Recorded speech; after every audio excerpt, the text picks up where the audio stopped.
தாய் பெயரில் ராகவா லாரன்ஸ் தொடங்கிய புதிய சேவை. நடிகர் ராகவா லாரன்ஸ் மாற்றம் அறக்கட்டளை மூலமா ஆல்ரெடி நிறைய ஏழை எளிய மக்களுக்கு உதவி செஞ்சிட்டு இருக்காரு.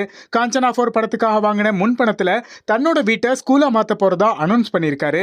இந்த நிலையில லாரன்ஸ் தன்னோட அம்மா கண்மணி பெயர்ல கண்மணி அன்னதான விருந்து அப்படிங்கிற புது சேவையை ஆரம்பிச்சிருக்கிறதா எக்ஸ் பக்கத்துல வீடியோ வெளியிட்டிருக்காரு.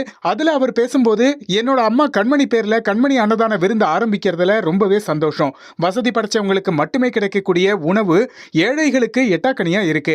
அந்த பிம்பத்தை உடைச்சு எல்லாருக்கும் அது கிடைக்கணுங்கிறது தான் கண்மணி விருந்துடைய நோக்கம். உணவு எப்பவுமே எட்டாக்கனியா இருக்கக்கூடாது, அது எல்லாருடைய முகத்திலையும் புன்னகையை தரணும். இந்த பயணத்தை நரிக்குறவர்கள் இன பெரியவர்கள் மற்றும் குழந்தைகளோட தொடங்கியதுல ரொம்பவே மகிழ்ச்சி. பல வகையான உணவுகளை அவங்க விரும்பி சாப்பிட்டது எனக்கு மனநிறைவா இருக்கு. உங்கள் அனைவரோட அன்பு மற்றும் ஆதரவுடன் எல்லாருடைய பசியையும் விருப்பத்தையும் பூர்த்தி செய்யும் இந்த பயணத்தை மனநிறைவோட தொடருவேன்னு நம்புறதா பேசியிருக்காரு ராகவா லாரன்ஸ்.